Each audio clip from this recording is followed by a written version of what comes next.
दोस्तों एक बार मैं फिर से स्वागत करता हूं आप सभी लोगों का आपका अपने YouTube चैनल गुरुवर जी के में। जी हाँ दोस्तों, तो आज का जो करंट अफेयर का जो सबसे विशेष न्यूज़ है वह कोरोना के बारे में है। जी हाँ दोस्तों, जैसा कि आप लोगों को पता है कि भारत पर भी कोरोना का प्रकोप एक बार फिर से बढ़ना प्रारंभ हो चुका है।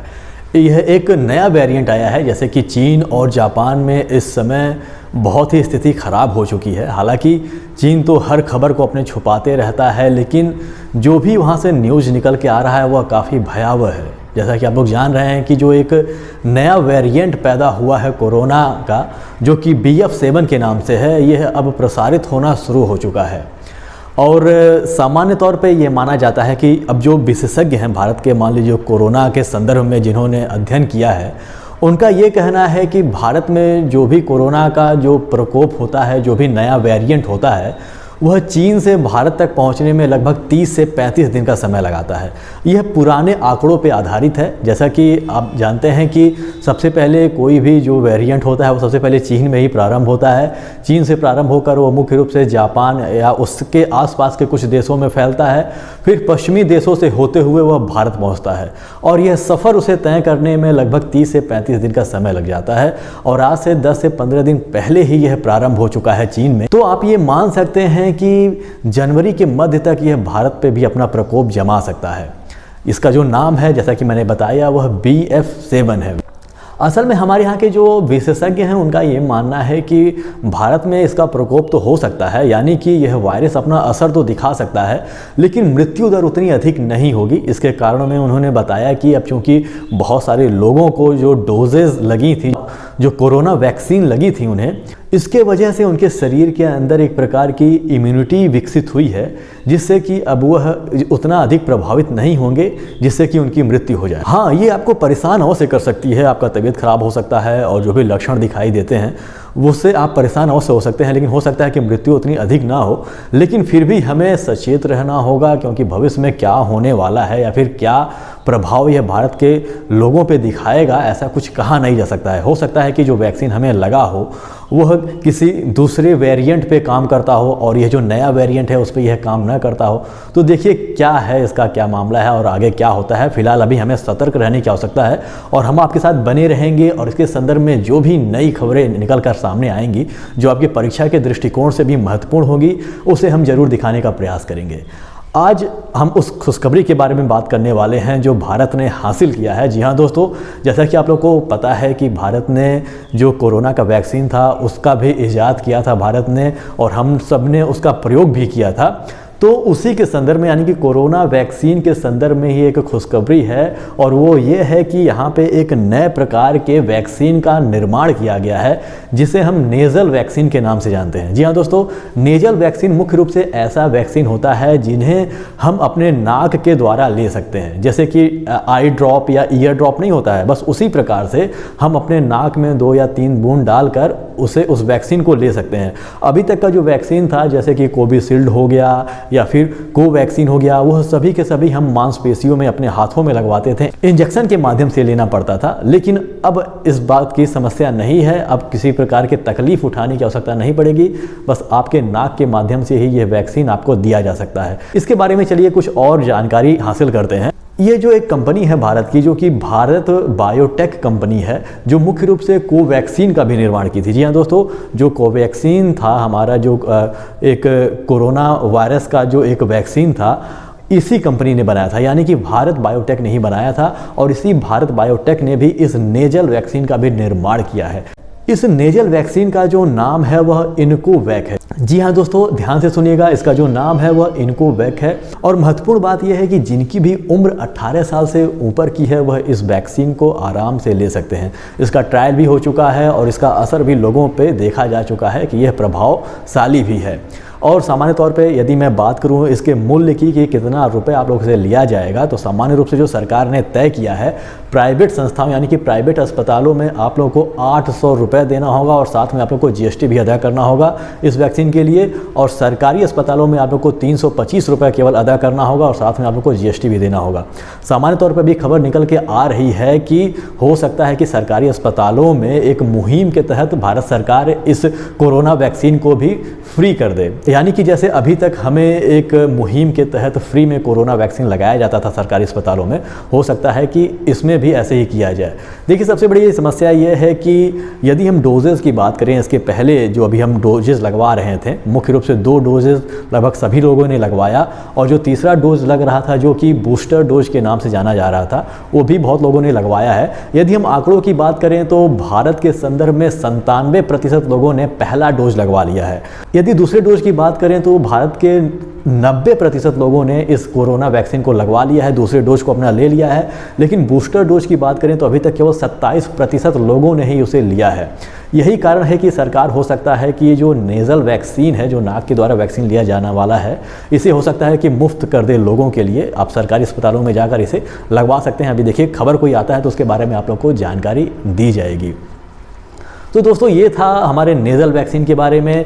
भारत बायोटेक कंपनी ने इसका निर्माण किया है, जिस कंपनी ने कोवैक्सीन का निर्माण किया था। और ये जो नेज़ल वैक्सीन है, इसका जो नाम है वह इनकोवैक वैक्सीन रखा गया है।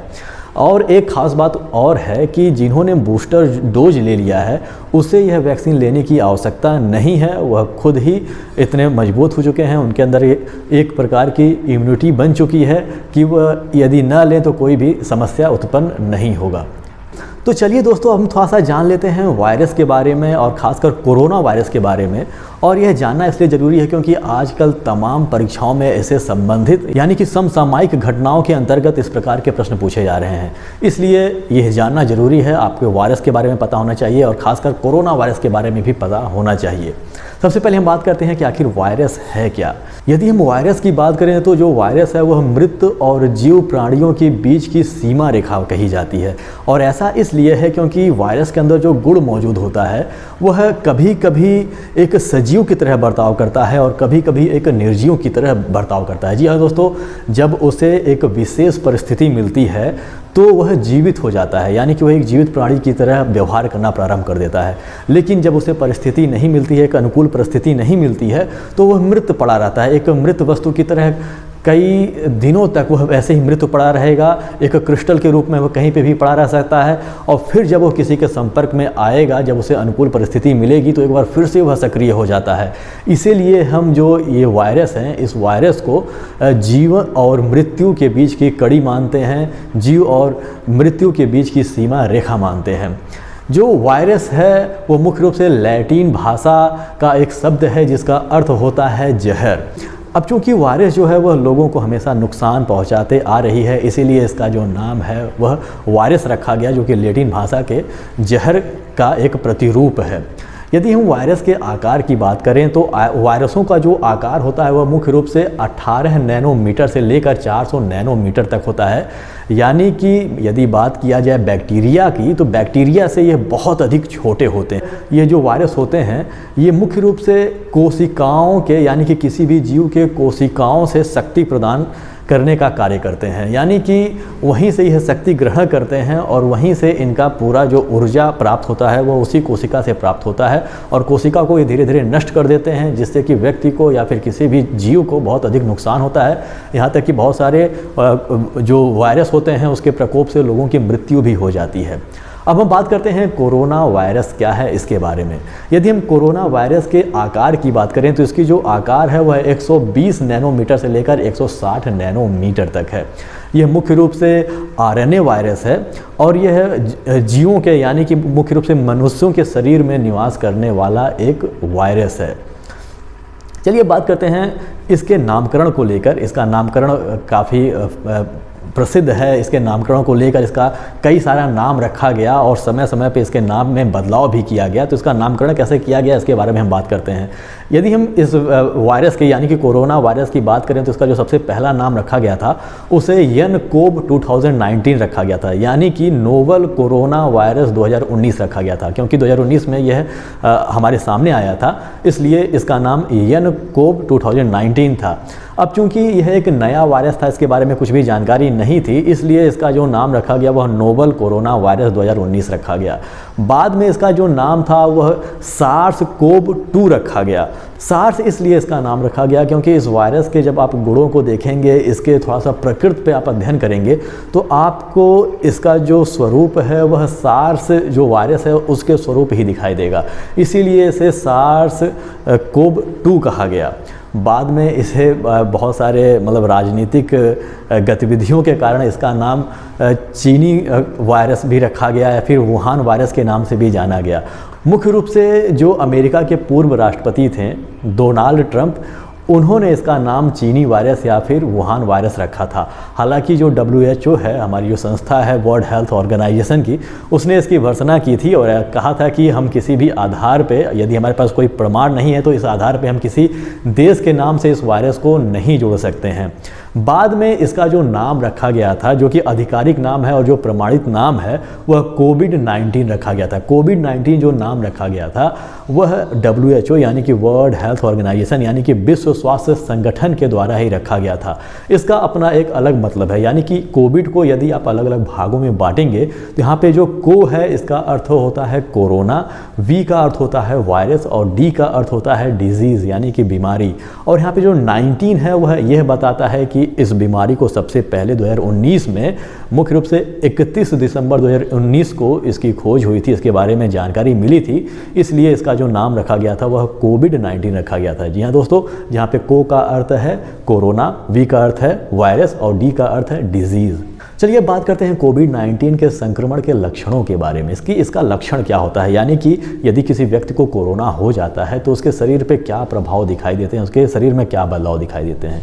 तो सामान्य तौर पे यह जो वायरस है वह सर्दी खांसी के वायरस के समान ही है, यानी कि यह सामान्य लक्षण दिखाता है। यानी कि जैसे कि सर्दी में हमारा गला, हमारे गले में खराश होता है, हमें छींक आती है या फिर हमें खांसी आती है, सर में हल्का दर्द होता है और स्वाद और जो गंध होती है वो थोड़ी सी चली जाती है।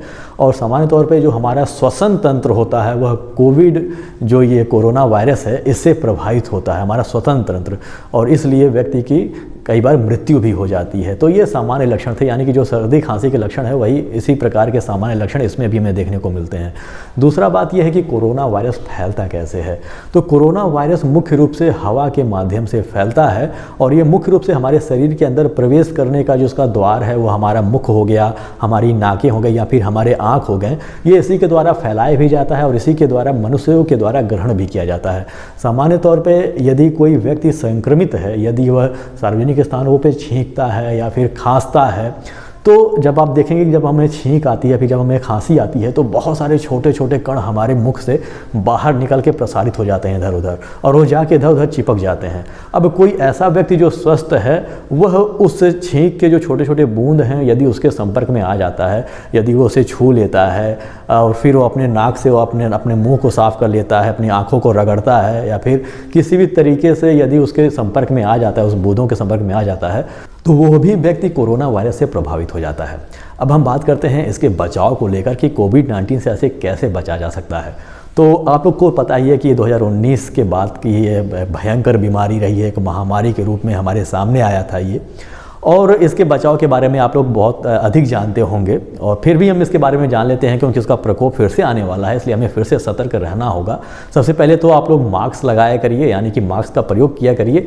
यदि आप ग्रसित हैं कोरोना वायरस से और मास्क लगाएंगे तो जब आपको छींक या खांसी आएगी तो वो आपके मास्क में ही दबकर रह जाएगी, वह बाहर प्रसारित नहीं होगी।